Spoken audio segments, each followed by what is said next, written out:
But right now, standing in the middle of Lavend Boutique on Rodeo Drive with a silk scarf worth $3,000 hanging from his hand, he froze, because walking through that glass door, laughing at something on her phone, was Amara Whitfield, his ex-wife, and holding her hand was a little boy who looked exactly like him.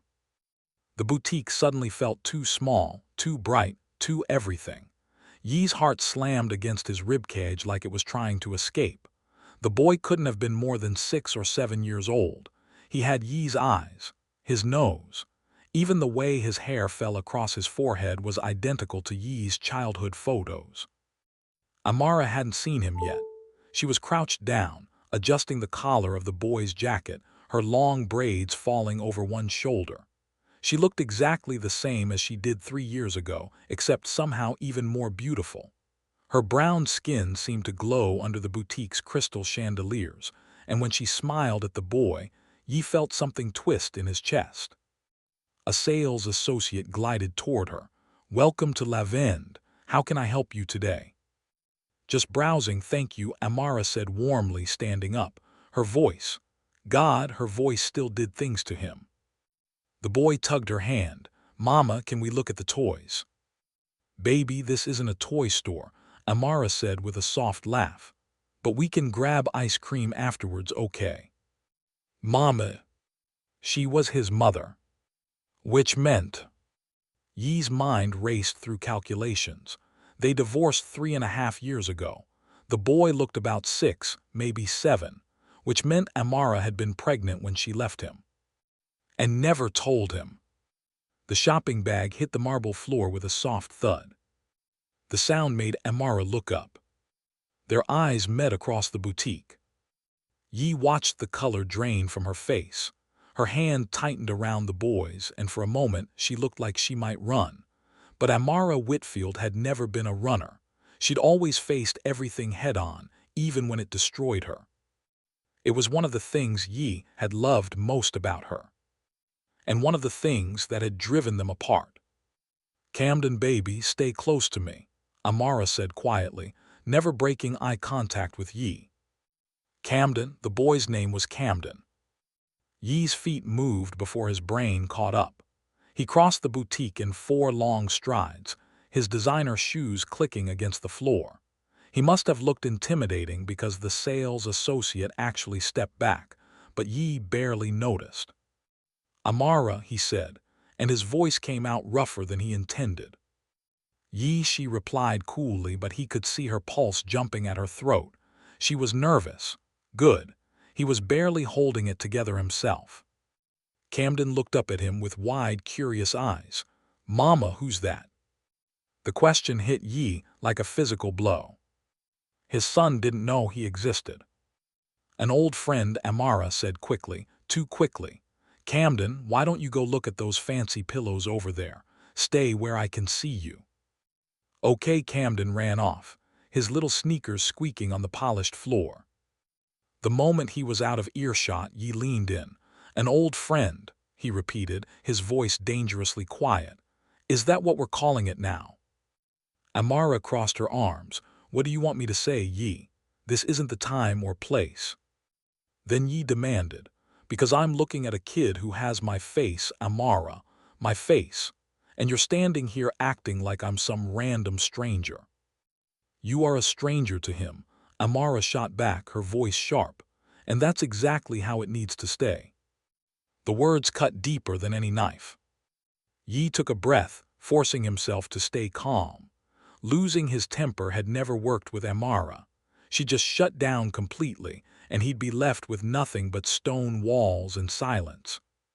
Yi asked instead, "How old is he?" Yi asked instead. Amara's jaw tightened. 6. "Which means you were pregnant when you left me." "Yes." "And you didn't think I deserved to know." Amara's eyes flashed. "Deserve? You want to talk about what you deserve, Yi, after everything?" "Mr. Kang." Both of them turned. Standing at the boutique entrance was Jalissa Monroe, Yi's girlfriend of 8 months. She looked stunning in a white sundress that showed off her legs, her hair styled in perfect goddess locks. She also looked confused as she took in the scene. Yi standing way too close to a strange woman, tension crackling between them like lightning. Perfect, just perfect. Jalissa, Yi said, stepping back from Amara. I didn't know you were coming. You weren't answering your phone, Jalissa said, walking over. Her heels clicked with purpose and her eyes never left Amara. I got worried. Amara extended her hand with a smile that didn't reach her eyes. Amara Whitfield. My ex-wife Yi finished. Jalissa's smile froze. You're what now? Mama Camden came running back, holding a decorative pillow shaped like a cloud. Can we get this? It's so fluffy. He crashed into Amara's legs, and she caught him with practiced ease. Baby, that's probably really expensive. Camden looked up at Yi and Jalissa, then beamed. Hi, I'm Camden, I'm 6.5. Are you friends with my mama? Jalissa's eyes went from Camden to Yi, then back to Camden. Her expression shifted from confusion to understanding to something that looked like horror. Oh my God, she breathed. Yi, is he? We need to talk, Yi said tightly. Not here. You're absolutely right. Not here, Amara agreed, picking up Camden. We were just leaving anyway. Amara, wait, Yi started. No, her voice was firm, final. You don't get to do this. You don't get to walk back into our lives just because you happen to see us in a boutique. Our lives, Yi repeated. He's my son. The boutique went silent. Even the sales associates pretended to be very interested in their computer screens. Camden's little face scrunched up. Your son, but I don't have a dad, Mama said. Camden, baby, let's go, Amara said quickly, heading for the door. But Yi moved faster. He stepped into her path, blocking the exit. It was a power move, the kind he used in business negotiations. But this wasn't business. This was his child. Move, Yi, Amara said quietly, dangerously. Give me your number, Yi said. We need to talk about this, really talk. I don't have anything to say to you. But I have plenty to say to you, Yi's voice dropped. You kept my son from me, Amara, for 6 years. You owe me an explanation. I don't owe you anything, Amara hissed. You lost the right to demand things from me when you chose that life over our marriage. Jalissa made a small sound. Yi had almost forgotten she was there. Yi, what is happening right now? Jalissa asked, her voice shaking. You have a son, a 6-year-old son you never mentioned. I didn't know, Yi said, not taking his eyes off Amara. She never told me. Because you didn't deserve to know. Amara's composure finally cracked. You think I wanted to raise him alone. You think I wanted him to grow up asking why he doesn't have a daddy like the other kids. I did what I had to do to protect him from. She stopped, glancing at Camden, who was watching with wide, frightened eyes. Amara took a breath, visibly pulling herself together. We're leaving, don't follow us. This time, Yi let her pass. He watched through the boutique window as Amara strapped Camden into a car seat in a modest Honda sedan, so different from the luxury cars she used to drive when they were married. She didn't look back, not once. The Honda pulled away from the curb and disappeared into LA traffic. He turned to find Jalissa staring at him like he was a stranger. You have a son, she said slowly, a whole entire child. And you didn't know about him because your ex-wife, who I also didn't know about until 2 minutes ago, hid him from you. How long were you married? 3 years, Jalissa repeated. And when did you get divorced? 3.5 years ago. So right before we met, basically. Jalissa laughed, but there was no humor in it. Anything else you want to tell me? Secret second family in Korea. Maybe a few more kids scattered around. It wasn't like that, Yi said. Amara and I ended badly. I won't talk about it because it's painful. Well, it's about to get a whole lot more painful, Jalissa said. Because that woman just walked back into your life with your son, and I need to know right now. What are you going to do about it? Yi looked at the direction Amara's car had gone.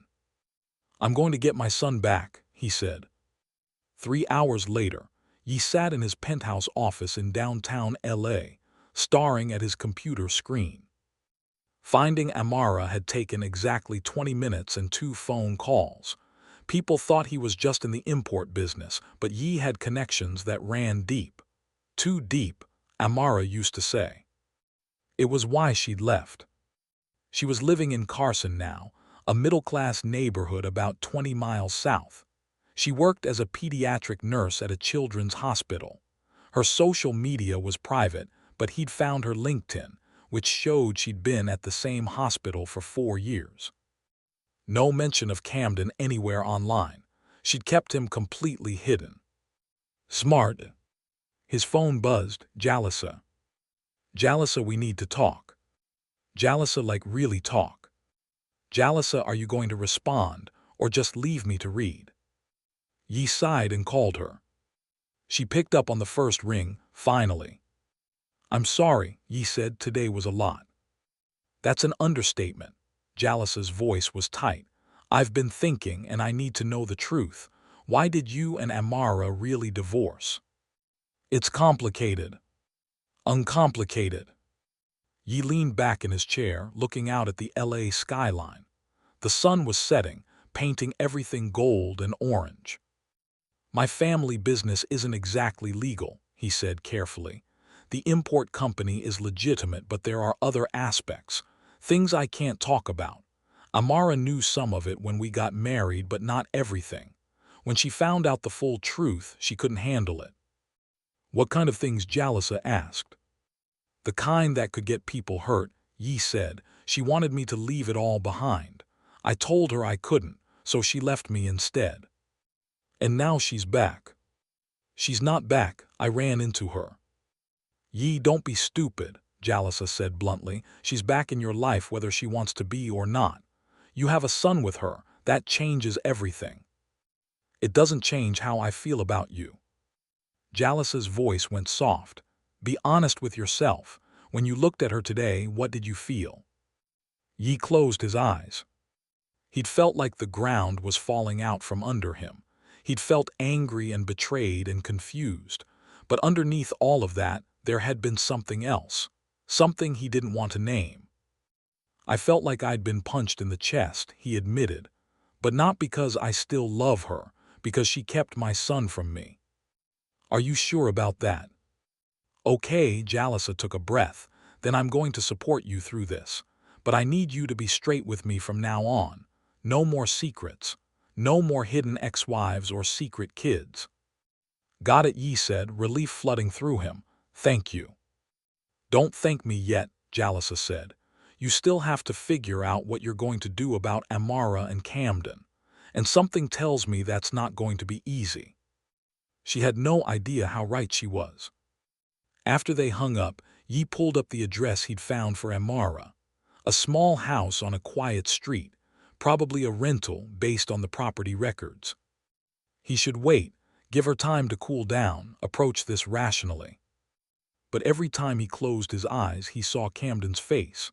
I heard his small voice saying, I don't have a dad. Yi grabbed his keys. Amara's house was exactly what he expected.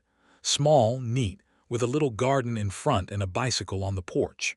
Lights were on in the windows, and through the curtains he could see movement. Yi sat in his car across the street, hands gripping the steering wheel. What was he doing? He couldn't just show up at her door. Amara would call the cops. Or worse, she'd slam the door in his face and disappear again, this time somewhere he couldn't find her. He needed a plan. His phone buzzed, unknown number. Yi looked up at the house. Amara was standing in the window, phone to her ear, glaring at him. He crossed the street, watching as Amara's expression shifted from anger to alarm. She disappeared from the window, and a moment later, the front door opened. Are you insane? Amara whispered furiously, stepping onto the porch and pulling the door closed behind her. I told you not to follow me. We need to talk, Yi said. No, we really don't. He's my son, Amara. He doesn't know that. Amara's voice rose, then she caught herself glancing back at the door. Camden thinks his father is out of the picture. That's the story I told him, and that's the story that's keeping him safe. Safe from what? From me. Yes, Amara exploded. From you and your world and everything that comes with it. Do you think I wanted to do this alone? Do you think I enjoyed telling my son bedtime stories about a dad who doesn't exist? I did it to protect him, Yi. Because your life is dangerous, and I won't let him anywhere near it. Yi stepped closer. That's not your choice to make. The hell it isn't. I'm his mother. And I'm his father. They stared at each other, years of hurt and anger and unresolved feelings crackling between them. Why now? Amara asked finally, her voice breaking. You were fine without us for 6 years. Why does it matter now? Because I didn't know. Yi's control finally snapped. You think I would have let you walk away if I'd known you were carrying my child? You think I wouldn't have moved heaven and earth to be there? You couldn't even move yourself away from your family's business, Amara shot back. So forgive me if I don't believe you would have changed for a baby. The words hit like bullets. Because she was right. 6 years ago, Yi had chosen the business over her. He told himself it was necessary, that he couldn't just walk away from his responsibilities. But the truth was simpler and uglier. He hadn't wanted to leave. The power, the money, the respect he'd been addicted to. Maybe he still was. People change, Yi said quietly. Do they? Amara wrapped her arms around herself. Because from where I'm standing, you look exactly the same. Same expensive suit. Same dangerous eyes. Same man who puts everything else before the people he's supposed to love. That's not fair. Life's not fair, Yi. I learned that when I had to choose between staying with the man I loved and protecting my unborn child. Her eyes were wet now, but no tears fell. Amara never cried, not where anyone could see. I chose Camden. I'll always choose Camden. Then let me choose him too, Yi said. Let me be his father. You can't just walk into his life like this. He's 6 years old. He doesn't understand. Then help me make him understand. No, Yi, she turned toward the door. I'm done with this conversation. Don't come back here. Don't call me, just forget you saw us today. I can't do that. Amara paused, her hand on the doorknob. Then I guess we have a problem, she said softly and went inside. The door closed with a quiet click. Yi stood on the porch for a long moment, staring at the spot where she'd been standing. Then he heard it, a small voice from inside the house. Mama, who was that man? Nobody, baby. Just somebody Mama used to know. He looked sad. Sometimes grown-ups get sad. It's okay. Do you think he needs a hug? Hugs always make me feel better. Amara's laugh was watery. I think he's okay, baby. Come on, let's get you ready for bed. Yi walked back to his car, feeling like his chest had been cracked open. Camden was kind, thoughtful, the type of kid who worried about sad strangers needing hugs. Amara had raised him well, without Yi. And now Yi had to figure out how to be part of that life, without destroying it. He pulled out his phone and made a call. It's me, he said when the person answered. I need a lawyer, the best family lawyer you know. Because if Amara wouldn't let him in willingly, he'd have to find another way. He wasn't proud of it. But he wasn't walking away from his son. Not again. 2 weeks had passed since the boutique. 2 weeks of lawyers and phone calls and sleepless nights. 2 weeks of Jalisa asking questions Yi couldn't answer. And 2 weeks of Amara ignoring every message he sent. Until today. Amara, we need to meet, just us. Tomorrow 2 p.m. the coffee shop on Western and 8th. Don't be late. Yi stared at the message for a full minute before responding. Yi, I'll be there. He arrived 20 minutes early, which gave him way too much time to overthink everything. The coffee shop was small and crowded, filled with students on laptops and people having loud phone conversations. Yi sat in the back corner, watching the door. Amara walked in at exactly 2 p.m. She was wearing scrubs, which meant she'd come straight from the hospital. Her braids were pulled into a high ponytail and she looked tired, beautiful but tired. She spotted him and walked over, sliding into the seat across from him without saying hello. "I got served yesterday," she said flatly, "petition for paternity test and shared custody." "Really, Yi?" "You wouldn't talk to me," Yi said. "What else was I supposed to do?" "Oh, I don't know, maybe respect my wishes, except that some things are better left alone." Amara's voice was sharp. "But no, you had to go nuclear." "He's my son." "So you keep saying." Amara leaned back, studying him. "You want to know the real reason I never told you about Camden?" "I'm listening, because I knew you'd do exactly this," Amara said. "You'd swoop in with your money and your lawyers and your power and you'd try to take him from me. You don't actually want to be a father, Yi. You just don't like losing." The accusation stung because there was truth in it. Yi had built his entire life on winning, on being the smartest, the strongest, the one who always came out on top. Losing wasn't in his vocabulary. "But this wasn't about winning." "Was it?" "That's not why I filed," Yi said carefully.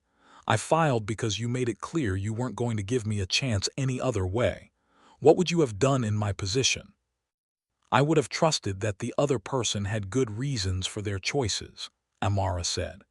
"I would have recognized that maybe, just maybe, I wasn't the hero of the story." "And you are." "I'm Camden's hero. That's all that matters to me." A barista called out someone's order. The espresso machine hissed. Someone laughed too loud at a joke. Normal life, happening all around them while Yi's entire world was falling apart. "Tell me how to fix this," Yi said finally. "Tell me what I need to do to be part of his life and I'll do it." Amara was quiet for a long moment. "You'd have to leave the business," she said, "all of it. The legal parts and the not-so-legal parts. You'd have to become someone safe." "Amara, that's my condition," she said firmly. "You want to be Camden's father. Prove it. Prove that you can choose him over everything else. Because I won't let him grow up wondering when the police are going to knock on the door. I won't let him attend his father's funeral because some deal went wrong. I won't do it, Yi." "You're asking me to give up everything I've built." "I'm asking you to choose what matters." Amara stood up. "You have until the paternity test results come back. If you can honestly tell me you're out, really out, I'll let you meet him properly. We'll figure out a custody arrangement." She didn't finish the sentence. "She didn't have to." Amara walked out of the coffee shop, leaving Yi alone with the weight of an impossible choice. "She's bluffing," Jalissa said that night. They were at her apartment in Santa Monica, eating Thai takeout that neither of them had much appetite for. Yi had told her everything about the meeting, and Jalissa had listened with her lawyer face on as she was a corporate attorney, sharp as a knife and twice as direct. "She's not bluffing," Yi said, pushing noodles around his plate. "You don't know Amara. When she makes up her mind about something, that's it." "So you're actually considering this?" Jalissa set down her fork. "Yi, your family's business has been operating for 3 generations. You can't just walk away." "My uncle could take over. He's been pushing for more control anyway." "And you'd what? Get a regular job, work 9 to 5. Jalissa's tone wasn't mocking, just genuinely curious. "Could you even do that?" Yi didn't know. He'd been groomed for leadership since he was 15 years old. His father had died when Yi was 23, leaving him the business and all its complications. For 15 years, Yi had lived and breathed the family empire. The idea of walking away felt like cutting off a limb. But the idea of never knowing his son felt like cutting out his heart. "I don't know if I can," Yi admitted, "but I think I have to try." Jalissa looked at him for a long moment, her expression unreadable. "You're still in love with her," she said quietly. "What? No, Jalissa." "It's okay." Jalissa smiled, but it was sad. "I've been watching you these past 2 weeks. The way you talk about her. The way you can't stop checking your phone, hopping she'll message you. I'm not stupid, Yi. It's not about Amara, it's about Camden." It's about both of them, Jalissa corrected. And that's okay. Really. I care about you, but I'm not going to fight for someone who's already got one foot out the door. You're breaking up with me. I'm setting you free, Jalissa said gently, to figure out what you really want, and who you really want it with. She stood up, came around the table, and kissed his forehead. For what it's worth, she said, I think you'd make a good dad. You're stubborn and controlling and way too intense, but you're also loyal and protective and you don't quit. Camden would be lucky to have you. Jalissa, go home, Yi, think about what matters, and then do something about it. Yi didn't go home. He drove to Koreatown and parked outside a building he knew too well. The sign out front said, Kang Import-Export, but everyone in the know understood what really happened in the offices upstairs. His uncle Kang Di-young was still at his desk despite the late hour. He looked up when Yi walked in, unsurprised. I wondered when you'd show up, Di-young said in Korean. I heard about the paternity suit. News travels fast, Yi replied also in Korean. When the boss's personal life explodes, people talk. Di-young gestured to the chair across from him. Sit, talk to me, Yi sat. I'm thinking about stepping down, he said. Di-young didn't even blink, because of the boy. Because I want a different life. No, you don't. Di-young leaned back. You love this life. You're good at it. You think putting on a suit and pushing papers in some corporate job is going to fulfill you. It's not about fulfillment. It's about safety. About being someone my son can be proud of. Your son doesn't even know you. Not yet, but he will. Di-young studied him. The ex-wife put you up to this. She gave me a choice. That's not a choice. That's an ultimatum. Di-young stood, walking to the window that overlooked the street. You want my advice? Fight for custody through the courts. You have resources she can't match. You'll win. And then what? Camden grows up resenting me for taking him from his mother. He'll get over it. Like I got over losing my father, Yi's voice went cold. Like I got over being raised by the business instead of having a real family. What do you want for him? Di-young turned. Your father built this empire for you. My father died for this empire, Yi corrected, shot in a parking garage over a territorial dispute that didn't even matter. I was 23 years old, uncle. I had to identify his body. Is that the legacy you want me to pass on? The office went quiet. If you leave, you're out, Di-young said finally. Completely out. No consulting, no advice, no dipping your toes back in when things get boring. You walk away and you don't come back. I understand. Do you? Di-young's expression hardened. Because the people we do business with won't understand, they'll see it as weakness, disrespect. You'll need protection for a while just in case. Yi hadn't thought of that. Of course people would see his departure as a vulnerability, an opportunity. I can handle myself, Yi said. It's not you I'm worried about. Di-young's meaning was clear. It's the woman and the boy, if someone wants to send a message. Fear, cold and sharp, sliced through Yi. He'd spent so much time thinking about getting close to Camden that he hadn't considered the danger that might bring. Amara had been right to keep Camden hidden. Being connected to Yi made them targets. I'll handle it, Yi said firmly. I'll make it clear that I'm out and that my family is off limits. Anyone who goes after them goes through me.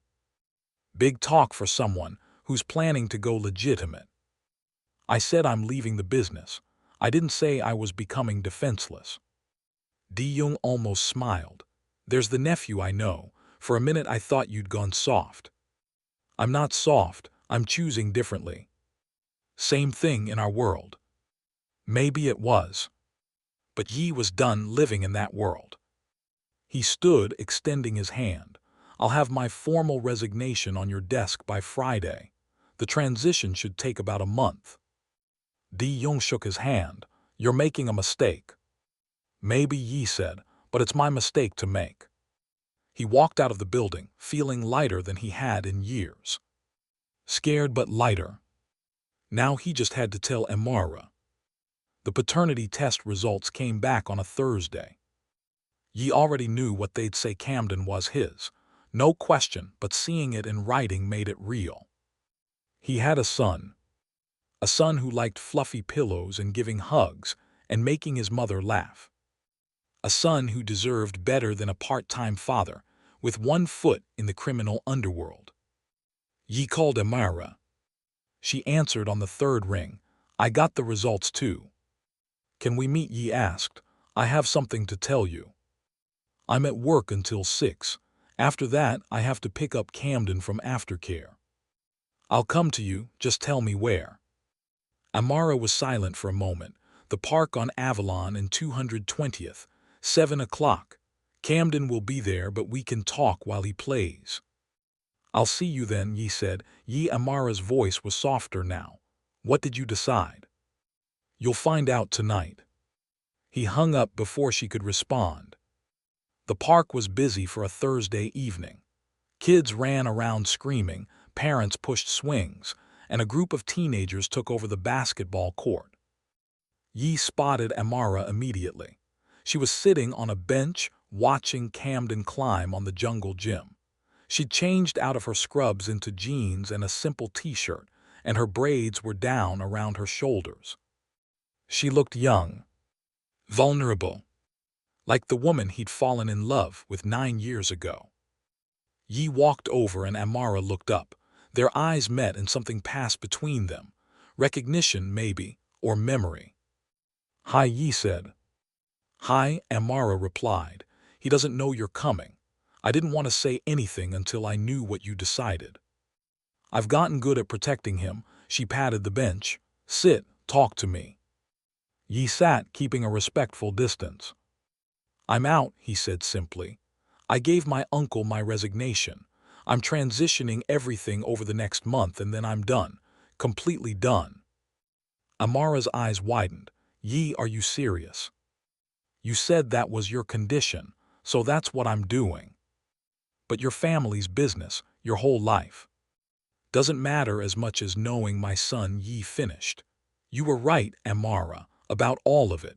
I can't be the father he needs if I'm still in that world, so I'm leaving it behind. Amara's hand flew to her mouth. For a moment she looked like she might cry. I never thought you'd actually do it, she whispered. I know. Yi, this is huge, are you sure? No, Yi admitted. I'm terrified. I don't know who I am without the business, but I know who I want to be. I want to be Camden's dad. A tear slid down Amara's cheek. She brushed it away quickly, laughing a little. Okay, she said, okay, then I guess we're doing this. Yeah, Amara took a shaky breath, but we're going slow, like really slow. He's 6, Yi. We can't just drop this on him all at once. Whatever you think is best. And we need ground rules. You don't make promises you can't keep. You don't spoil him with expensive gifts to make up for lost time. And you absolutely don't bring your old work anywhere near him. And if at any point I think this is hurting him more than helping, we stop. We reevaluate. His well-being comes first. Amara nodded, then looked out at the playground. Camden, she called, come here for a second, baby. Camden jumped off the jungle gym and ran over, his face flushed and happy. What's up, mama? He asked, then he spotted Yi. His expression shifted to curiosity. Oh, it's the man from the fancy store. Hi, Camden, Yi said, his throat tight. I'm Yi. I know you're my mama's old friend. Camden tilted his head. How come you're here? Amara and Yi exchanged a look. Well, Amara said carefully, Yi is actually he's someone special, someone who wants to get to know you better. Would that be okay? Camden considered this seriously, like a mentor. We learned about mentors in school. Something like that, Amara said. Okay, Camden beamed. Do you like soccer? I'm learning soccer. I love soccer, Yi said, even though he'd never played a day in his life. Maybe you could teach me sometime. Really? That would be so cool. Camden bounced on his toes. Can he come to my game on Saturday, mama? Amara looked at Yi. Do you want to come to his game on Saturday? More than anything, Yi said. Then yes, he can come. Yes, Camden threw his arms in the air, then ran back to the playground, already yelling at his friends about his new mentor. Yi watched him go, feeling something huge and overwhelming building in his chest. Thank you, he said to Amara, for giving me this chance. Don't thank me yet, Amara said. You haven't survived a 6-year-old soccer game. They're basically chaos in cleats. Yi laughed. Actually, I laughed. For the first time in 2 weeks, everything felt like it might actually be okay. Saturday morning arrived with perfect weather and a terrifying amount of nerves. Yi had changed his outfit 3 times before settling on jeans and a simple black t-shirt. He wanted to look approachable, dad-like, whatever that meant. The soccer field was packed with parents setting up camping chairs and kids in oversized jerseys running around. Yi stood by his car, suddenly unsure if he should be here. Then he spotted them. Amara was helping Camden with his shin guards, laughing at something he said. She was wearing a simple sundress, her braids pulled back, and she looked so natural, so completely in her element as a mother, that Yi felt a pang of grief for everything he'd missed. First day of school. All gone. But he was here now. That had to count for something. Camden saw him first. Yi, you came. Yi walked over, smiling. Of course I came, I wouldn't miss it. I'm number 7, that's my lucky number. Camden pointed to the number on his jersey. Watch for me, okay? I'm gonna score a goal. I'll be watching, Yi promised. A whistle blew, and Camden ran off to join his team. Yi and Amara stood on the sidelines, close but not touching. Thank you for coming, Amara said quietly. It means a lot to him, even if he doesn't fully understand why yet. When are we going to tell him the truth? Yi asked. I don't know, soon maybe. I want to see how this goes first. Amara glanced at him. How are you doing with everything? Honestly, I'm freaking out a little, Yi admitted. I handed over the last of my responsibilities yesterday. As of Monday, I'm officially unemployed. What are you going to do? I have some ideas, maybe something in logistics or supply chain management. Use my skills in a legal way. Yi shrugged. I'm figuring it out. That's scary. But brave, Amara added, really brave. They watched as the game started. Camden was enthusiastic but not particularly skilled, running in approximately the right direction most of the time. He's got heart, Yi said.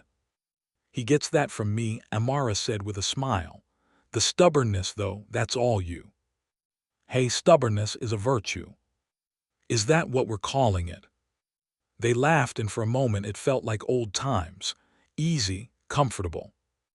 Then a man walked up, tall, black, good-looking in an approachable way. He was carrying a coffee tray and smiling at Amara. Got your usual, he said, handing her a cup, extra shot, no sugar. Trevor, you're a lifesaver, Amara said, accepting the coffee. Then she seemed to remember Yi was standing there. Oh, Trevor, this is Yi. Yi, this is Trevor. He's a nurse at the hospital. And Camden's biggest fan, Trevor added, extending his hand to Yi. Good to meet you, man. Are you a friend of Amara's? Yi shook his hand, probably gripping a bit too hard. Something like that. Trevor's smile dimmed slightly, picking up on the tension, but he didn't push. Cool, cool. Well, I'm gonna go grab a seat. Amara, you want to sit together?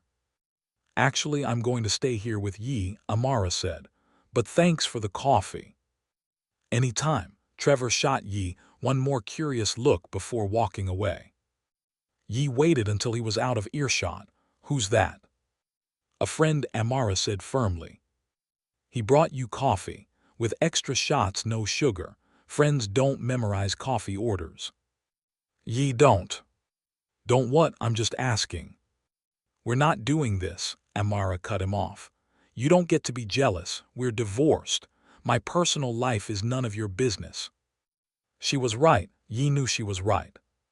But watching another man smile at Amara, bring her coffee, act familiar with his son, it made something primitive and possessive rise up in his chest.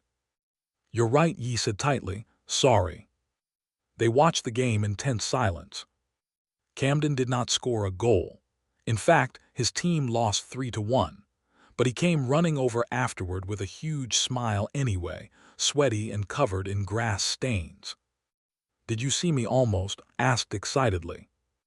"You were amazing," Yi said honestly. "Best number 7 out there." "Really?" Camden's smile got even bigger, and Yi felt his heart crack open a little more. This kid, this perfect, happy, amazing kid was his son. And Yi was going to do whatever it took to be worthy of that. 2 months passed. 2 months of soccer games and park visits and careful, supervised time with Camden. 2 months of Yi building a relationship with his son 1 day at a time. And 2 months of Amara watching him closely, waiting for him to slip back into old habits. But Yi didn't slip. He showed up for every scheduled visit. He listened when Amara talked about Camden's likes and dislikes.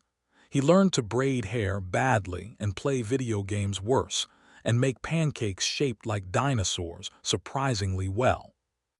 He also started a consulting company helping legitimate import businesses navigate international regulations. It wasn't glamorous, but it was honest work, and it paid well enough. Slowly, carefully, Yi was building a new life. And Camden was starting to look for him at games, starting to ask when Yi was coming over next, starting to save jokes and stories to tell him. It was more than Yi had ever hoped for. But there was still one conversation they needed to have. Amara called him on a Tuesday night. "Can you come over tomorrow? After Camden goes to bed, we need to talk." Yi's stomach dropped. "Is everything okay?" "Everything's fine. I just think it's time." Time to tell Camden the truth. Amara's living room felt smaller than usual. She'd made tea, which she only did when she was nervous. They sat on opposite ends of the couch, both holding mugs they weren't drinking from. "Camden asked me something yesterday," Amara said finally. "He wanted to know if you were going to be at his birthday party next month." "Of course I'll be there, if that's okay with you." "It is, but then he asked," Amara took a breath. "He asked if you were going to be his dad." Yi's heart stopped. "What did you tell him?" "I told him we'd talk about it soon, and I think soon it needs to be now." Amara set down her mug. "He's smart, Yi. He's starting to notice that you look like him, that you're around a lot. Kids at school are asking questions about why this man keeps coming to his games. So we tell him. Are you ready for that? Because once we do this, there's no taking it back. You'll be his dad, forever, through good times and hard times and teenage years and everything else." "I know." "Do you?" Amara's eyes were intense. "Because I need you to really understand what you're signing up for. This isn't about winning or proving something anymore. This is about showing up every single day for the rest of your life. Can you do that?" Yi set down his own mug and looked at her directly. "6 months ago, I wouldn't have been able to answer that honestly," he said. "I would have said yes because I wanted it to be true, not because I knew it was. But Amara, these past 2 months with Camden have been the best of my life. Better than closing any deal, better than running the business, better than anything. When he laughs at my terrible jokes or shows me his drawings or falls asleep during movie night, that's everything to me now." Amara's eyes were wet. "I'm not perfect," Yi continued. "I'm going to mess up. I'm going to do dad things wrong. But I promise you I will never stop trying. I will never walk away. He's my son and I love him. So yes, I'm ready. I've never been more ready for anything." A tear slid down Amara's cheek. "Okay," she whispered. "Okay, we'll tell him this weekend." Yi reached across the couch and took her hand. She didn't pull away. "Thank you," he said, "for giving me this chance, for raising him to be so incredible, for being such an amazing mother." "Thank you for changing," Amara said, "for really changing. I didn't think you could do it, but you proved me wrong." They sat there, hands linked, both crying a little until Amara started laughing. "What?" Yi asked. "I just realized Camden's going to have so many questions. He's going to want to know everything. Where you've been, why we weren't together, all of it." "We'll figure it out together," Yi said. "Together," Amara echoed. And for the first time, it felt like they really were a team. Saturday morning, they sat Camden down in the living room.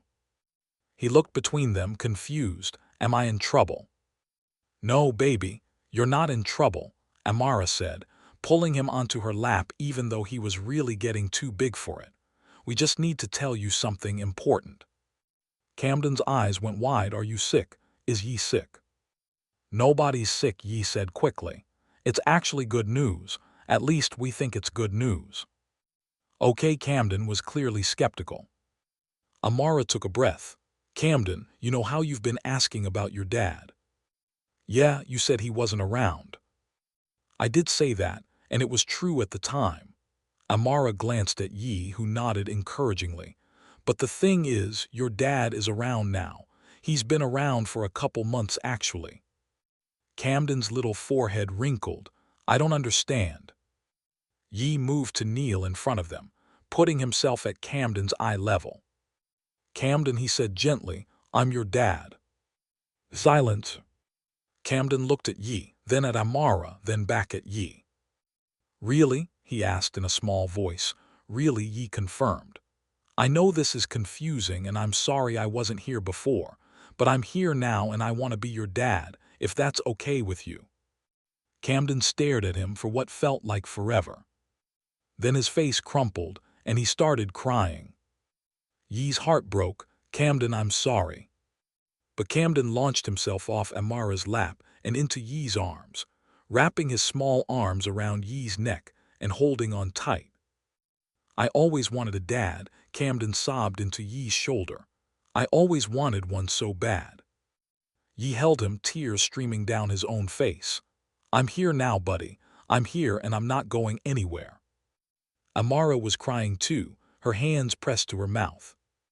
They stayed like that for a long time, the three of them, crying and holding each other and starting to heal wounds they didn't even know they had. Finally, Camden pulled back, wiping his eyes. "Can I call you Dad?"